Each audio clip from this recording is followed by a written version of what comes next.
Assalamualaikum warahmatullahi wabarakatuh. Perkenalkanlah, nama saya Niken Melati Nimasari, NIM 0211800049. Saya adalah salah satu mahasiswi dari D3 Teknik Kimia UPN Veteran Yogyakarta. Di sini saya akan menjelaskan sedikit tentang pembuatan etil asetat. Latar belakang. Pada skala industri, etil asetat diproduksi dari proses esterifikasi antara asam asetat dan etanol dengan bantuan katalis asam sulfat pekat. Etil asetat merupakan cairan tidak berwarna yang mempunyai berat molekul 88,129 per mol. Zat ini merupakan pelarut polar menengah yang volatil atau mudah menguap, tidak beracun dan tidak higroskopis. Etil asetat dapat melarutkan air hingga 3% dan larut dalam air hingga kelarutan 8% pada suhu kamar. Etil asetat sangat diperlukan dalam berbagai industri, salah satunya industri makanan. Etil asetat biasa digunakan untuk pemberi rasa es krim dan kue. Etil asetat juga digunakan sebagai pelarut volatil pada industri cat dan liner, PVC film, lem, tinta cetak, polimer cair dalam industri kertas, serta dalam bidang farmasi dan lainnya. Tujuan percobaan: 1. Untuk mengetahui cara pembuatan etil asetat dengan reaksi esterifikasi. 2. Untuk mengetahui cara memperbanyak hasil etil asetat. Tinjauan pustaka. Etanol. Etanol disebut juga senyawa organik. Apapun yang memiliki gugus hidroksil yang terikat pada atom karbon, yang ia sendiri terikat pada atom hidrogen atau atom karbon lain. Etanol merupakan cairan mudah menguap, mudah terbakar, dan tidak berwarna. Asam asetat. Asam asetat merupakan salah satu asam karboksilat paling sederhana. Asam asetat murni disebut asam asetat glasial, adalah cairan higroskopis tak berwarna. Dalam industri makanan, asam asetat digunakan sebagai pengatur keasaman. Asam sulfat. Asam sulfat merupakan asam mineral anorganik yang kuat. Zat ini larut dalam air pada semua perbandingan. Asam sulfat mempunyai banyak kegunaan dan merupakan salah satu produk utama industri kimia. Etil asetat. Etil asetat adalah senyawa organik dengan rumus CH3CH2OC OCH3. Senyawa ini merupakan ester dari etanol dan asam asetat. Senyawa ini berwujud cairan, tak berwarna tetapi memiliki aroma yang khas. Reaksi esterifikasi. Esterifikasi adalah reaksi pengubahan dari suatu asam karboksilat dan alkohol menjadi suatu ester dengan menggunakan katalis. Interaksi antara suatu asam organik dan alkohol dapat menghasilkan ester. Reaksi dapat berjalan baik dan lambat. Berikut adalah reaksinya. Asam karboksilat direaksikan dengan alkohol akan menghasilkan ester dan air. Adapun contoh reaksi esterifikasi. Asam asetat direaksikan dengan etanol dengan bantuan katalisator. Asam sulfat akan menghasilkan asam asetat dan air. Untuk memperbesar hasil esterifikasi, maka keseimbangan harus bergeser ke kanan, dan ini dapat dilakukan dengan cara melakukan peningkatan terhadap molekul. Berikut adalah mekanisme reaksi esterifikasi. Langkah pertama, peningkatan proton H+ dari asam mineral pada sepasang elektron atom oksigen hidroksilat dari asam organik membentuk ion oksonium. Kedua, terjadinya peningkatan ion oksonium dengan alkohol dan terjadi pelepasan molekul air untuk membentuk ion oksonium tersubstitusi. Langkah ketiga, ion oksonium tersubstitusi akan melepaskan proton untuk menghasilkan ether. Proton yang digunakan dalam langkah 1 akan dilepaskan kembali dalam langkah terakhir. Menurut teori asam basa Lewis, fungsi proton adalah sebagai penerima elektron. Borofluorida yang merupakan zat penerima elektron yang kuat dapat digunakan sebagai katalisator yang efektif. Prosedur percobaan. Yang pertama ada proses reflux. Menyiapkan alat dan bahan, memasukkan asam asetat, etanol, dan asam sulfat pekat ke dalam labu destilasi dan menambahkan 3 butir batu didih.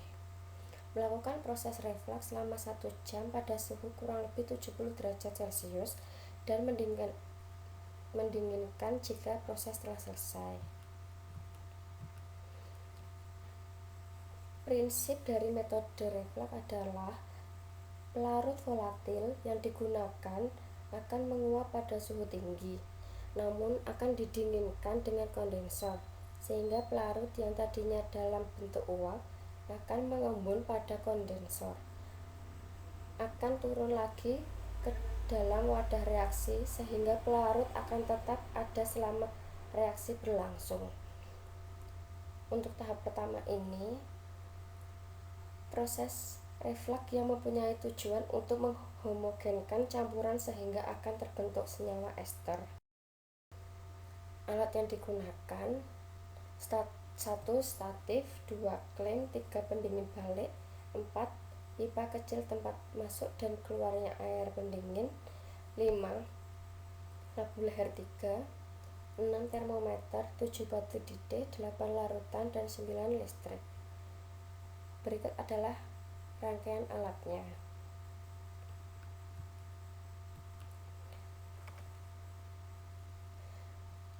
Pada proses reflux dilakukan kurang lebih 1 jam agar senyawa yang dihasilkan sempurna.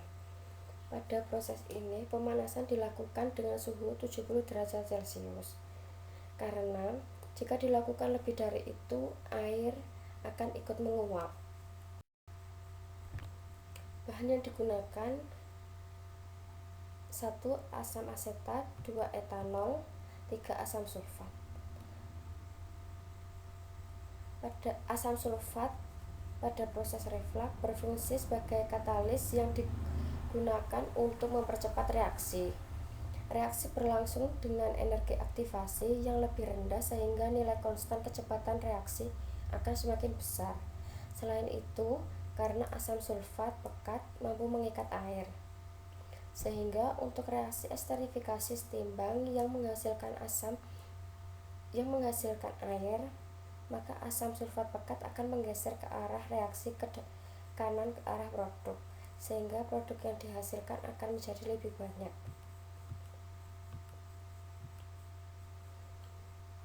Keempat ada batu didih. Batu didih ini berfungsi untuk meratakan panas sehingga panas yang terjadi merata ke seluruh bagian larutan.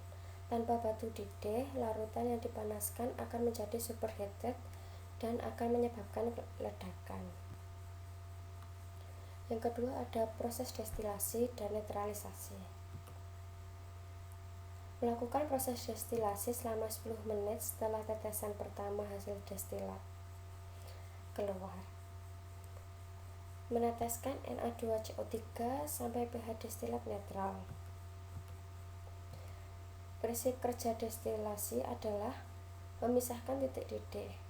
Konkretnya, penyulingan dengan cara ini dilakukan dengan memanaskan larutan tersebut. Uap air yang keluar dialirkan melalui kondensor agar menjadi cairan.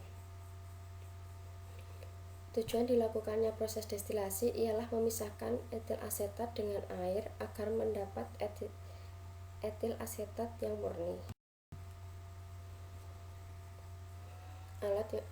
Alat yang digunakan. Ini adalah rangkaian alat destilasi. Yang pertama ada statif, klem, labu destilasi, pendingin balik, kompor atau pemanas, terakhir Erlenmeyer. Bahan yang digunakan pada proses ini ialah natrium karbonat atau NaCO3. Natrium karbonat pada proses destilasi berguna untuk menetralkan hasil destilasi yang telah dihasilkan. Hal ini dikarenakan untuk menghindari kemungkinan jika pada larutan tersebut masih terdapat sifat keasaman yang masih terbawa oleh etil asetat.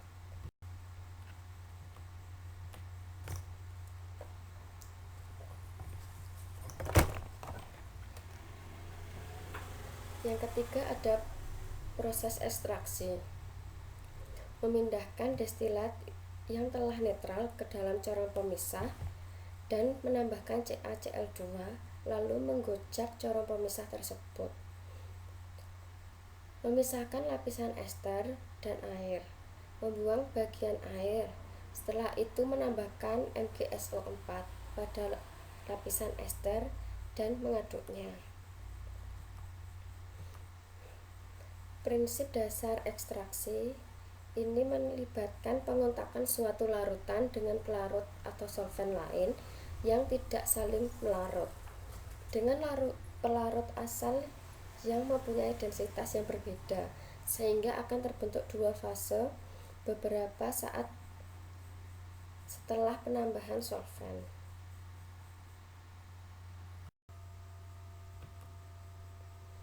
Tujuan percobaan: 1.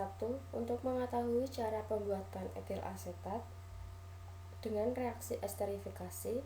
2. Untuk mengetahui cara memperbanyak hasil etil asetat.